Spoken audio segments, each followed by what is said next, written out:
Hello guys, आप देख रहे हैं नूर इंस्टीट्यूट। आज हम आपको पढ़ाने वाले हैं एजुकेशन एसईसी का यूनिट 2 का चैप्टर नंबर 6। यूनिट 1 हमारा कंप्लीट हो चुका है। यूनिट 1 में हमारे चैप्टर नंबर 1, 2 एंड 3।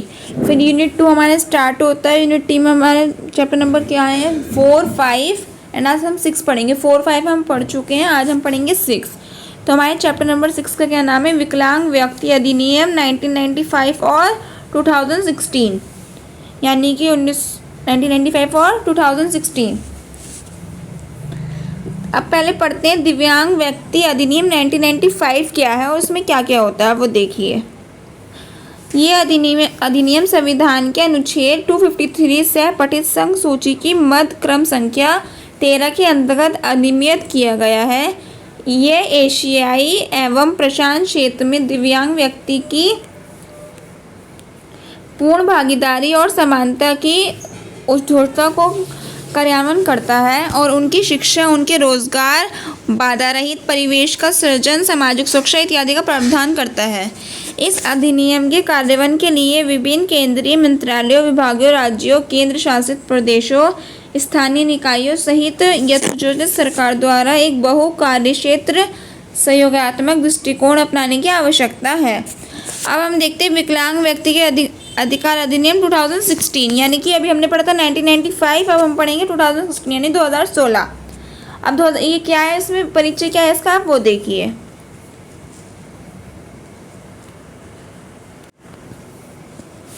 - 2007 में भारत द्वारा UNCRPD पर हस्ताक्षर और अनुमोदन के बाद विकलांग व्यक्ति अधिनियम 1995 PWD अधिनियम 1995 के स्थान पर एक नया कानून बनाने की प्रक्रिया 2010 में शुरू हुई। पहले कौन सा बना था, PWD यानी कि अधिनियम 1995।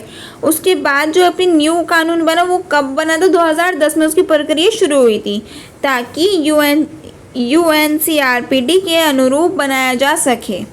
परामर्श बैठकों और प्रारूप प्रक्रिया की श्रृंखला के बाद PWD अधिनियम 2016 PWD अधिनियम 2016 के अधिकार संसद के दोनों सदनों द्वारा पारित किया गए। इसे राष्ट्रपति की सहमति मिलने के बाद 28 दिसंबर 2016 को अधिसूचित किया गया था। कब किया गया था, 28 दिसंबर 2016। कौन सा कानून था हमारा 2016 वाला, विकलांग व्यक्ति अधिकार अधिनियम।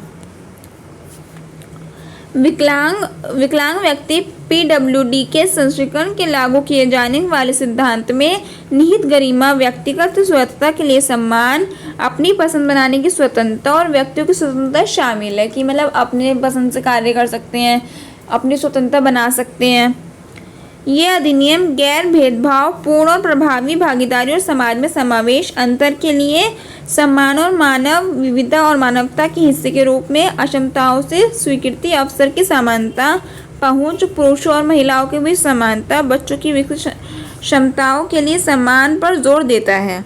विकलांग बच्चों के लिए उनकी पहली पहचान को संरक्षित करने के लिए विकलांग बच्चों के अधिकार के लिए सम्मान, कि उनको सम्मान मिलना चाहिए। सबसे पहले फर्स्ट प्रायोरिटी क्या होती है विकलांग बच्चों की, सम्मान, क्योंकि लोग उनको सम्मान नहीं देते, उनकी रिस्पेक्ट नहीं करते, उनको लगता है कि ये मतलब अधूरे हैं, तो ये कुछ कार्य नहीं कर सकते, ये कुछ नहीं कर सकते, बट ऐसा नहीं है। पर सबसे पहले उनको क्या मिलना चाहिए, सम्मान मिलना चाहिए।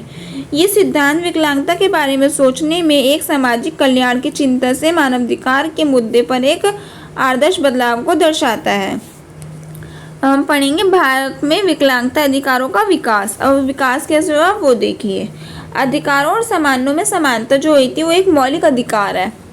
दिव्यांग लोगों को एक मौलिक कठिनाई होती है जो उन चीज़ों को पूरा करने में होती है जो दूसरों को दी जाती है। फॉर एग्जाम्पल, डिसेबल बच्चा एक नॉर्मल सारा कार्य नहीं कर सकता है। भारत में विकलांगों के बारे में सामाजिक कलंक इतना मजबूत है कि अब ये केवल एक स्वास्थ्य समस्या नहीं बल्कि ज़्यादातर समाज की मानसिकता को दर्शाता है। अब सबके माइंड में ये ना मानसिक बन गया है। पहले तो ये स्वास्थ्य प्रॉब्लम थी कि भाई ये स्वास्थ्य है, ये कार्य नहीं कर सकते, इनका हाथ नहीं है, पैर नहीं है, या फिर ये डिसेबल है तो ये कार्य नहीं कर पाएंगे। पर अभी क्या उनके मानसिकता कार्य बन गया है। दिव्यांग लोगों की सुरक्षा के लिए भारत सरकार ने कुछ कानून और विनियमों का निर्धारण किया है। हम पढ़ेंगे विकलांग व्यक्तियों के अधिकार पर संयुक्त राष्ट्र सम्मेलन की भूमिका।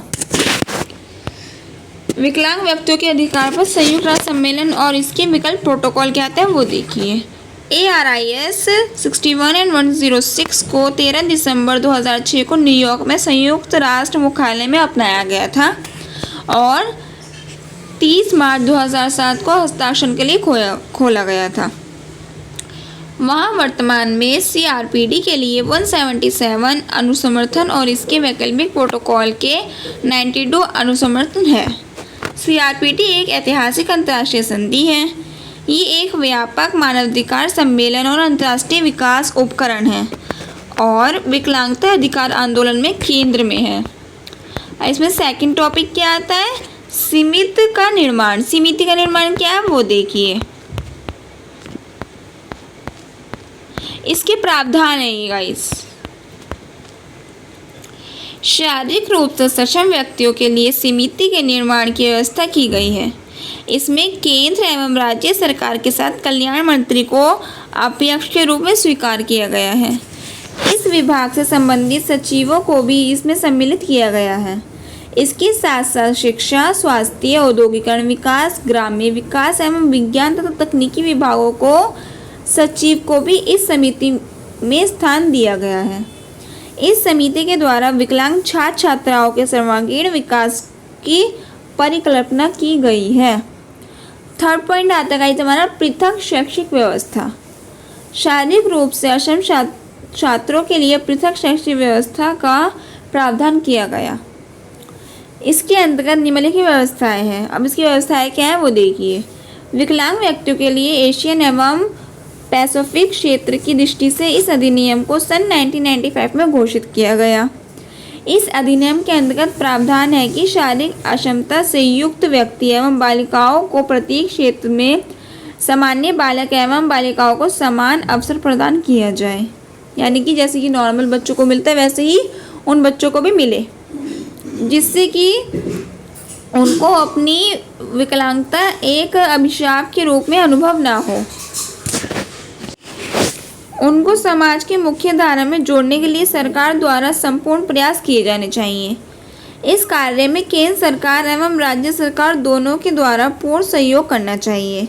इस अधिनियम के अंतर्गत शारीरिक अक्षमता वाले छात्र छात्राओं के लिए निम्नलिखित प्रावधानों की व्यवस्था की गई।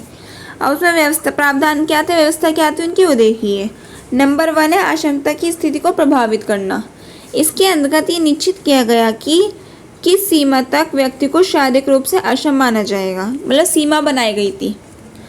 इससे कम सीमा तक उसके शारीरिक रूप से अक्षम नहीं माना जाएगा। जैसे 60 डिसेबल की आवृत्ति को ना सुन पाना स्वर्ण अक्षमता के अंतर्गत माना जाएगा।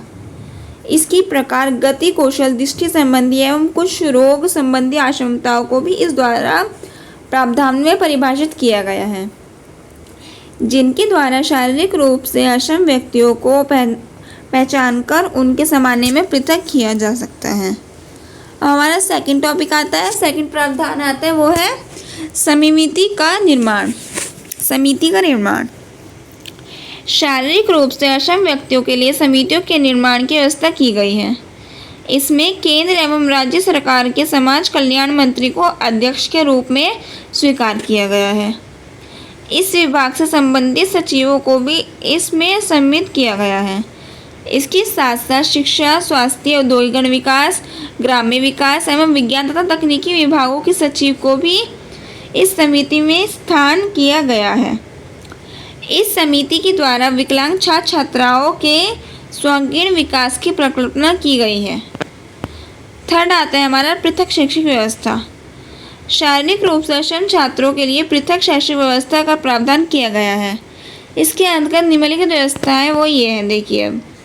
इन विद्यालयों की संरचना भी शारीरिक रूप से अक्षम छात्रों के अनुरूप होनी चाहिए, जिसके इनकी असुविधा ना हो। मतलब कि इनकी जो क्लासरूम है वो भी अलग से प्रोवाइड होनी चाहिए, जो बहुत ही बेस्ट हो। इनको किसी भी चीज़ की मतलब वो ना हो, ज़रूरत जैसे पड़ती है तो वो उसकी ज़रूरत को पूरा कर सके।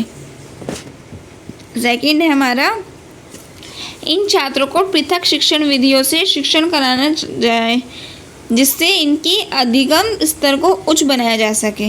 यानी कि एक अलग मेथड हो उनको पढ़ाने का, जो उनको अच्छे से समझ आ सके। फोर्थ आता है हमारा रोजगार के अवसर प्रदान करना। केंद्र सरकार एवं राज्य सरकार का प्रमुख दायित्व है कि शारीरिक रूप से अक्षम छात्र एवं छात्राओं के लिए रोजगार के अवसर उपलब्ध कराएं तथा उनकी स्थापना की व्यवस्था सुनिश्चित करें, यानी कि जॉब्स वगैरह। जिन छात्रों में अक्षम छात्रों को रोजगार मिल सकता हो उन क्षेत्रों का सरकार द्वारा विकास किया जाना चाहिए। 5th आता है हमारा आरक्षण व्यवस्था। सरकार एवं गैर सरकार नौकरियों में शारीरिक रूप से अक्षम छात्रों की आरक्षण व्यवस्था होनी चाहिए। जैसे कि नॉर्मल बच्चों को जॉब्स मिलती है वैसे ही विकलांग बच्चों को भी मिलनी चाहिए। वर्तमान समय में सरकार द्वारा नौकरियों में शारीरिक रूप से अक्षम व्यक्तियों के आरक्षण का प्रतिशत निश्चित कर दिया गया है। विद्यालयों में प्रवेश के लिए भी उस प्रकार के छात्रों के लिए आरक्षित स्थान रखे जाते हैं। अब आया हमारा विकलांग व्यक्तियों के अधिकार, RPWD अधिनियम 2016। RPWD अधिनियम दिसंबर 2016 में अधिनियमित किया गया था। ये जीवन के विभिन्न पहलू शैक्षिक, सामाजिक, कानूनी, आर्थिक, सांस्कृतिक और राजनीतिक में विकलांग लोगों के अधिकारों को सम्मान को बढ़ावा देता है और उनकी रक्षा करता है। ये सरकार, गैर सरकारी और निजी संगठनों पर लागू होता है। इसके बुनियादी ढांचे और सेवाओं की पहुंच सुनिश्चित करने के लिए प्रतिष्ठानों के लिए जनादेश और समय सीमा है। इसमें केंद्र और राज्य सरकार पर विकलांगता आयुक्त के कार्यालय, जिला समितियों, बोर्ड और अधिनियम की कार्यवाही की निगरानी और निगरानी के लिए समितियाँ, जिला स्तर पर विशेष न्याय आदि जैसे कार्यान्वयन तंत्र हैं। अधिनियम के किसी भी प्रावधान को उल्लंघन के मामले में इसमें दंड है, मतलब कि इसमें अधिनियम का उल्लंघन नहीं होता है। अब आए हमारा RPWD अधिनियम 2016 की सीमाएं क्या क्या हैं आप वो देखिए। PWD एक्ट 2016 को अधिक हिंदी में विकलांग व्यक्ति अधिनियम 2016 के नाम से जाना जाता है। PWD को हिंदी में क्या बोलते हैं? व्यक्ति अधिनियम, विकलांग व्यक्ति अधिनियम 2016 यानी 2016, जिसे अंग्रेजी में पर्सनल विद डिसेबिलिटी एक्ट भी कहा जाता है। PWD एक्ट 2016 या विकलांग व्यक्ति अधिनियम 2016 मुख्यतः उन समाज के लोगों के लिए है जो शारीरिक तथा मानसिक रूप से अन्य लोगों से भिन्न है। ठीक है गाइस, तो आज की वीडियो में इतना ही। आज हमारा यूनिट 2 का चैप्टर नंबर 6 कंप्लीट होता है एजुकेशन का। Thank you so much.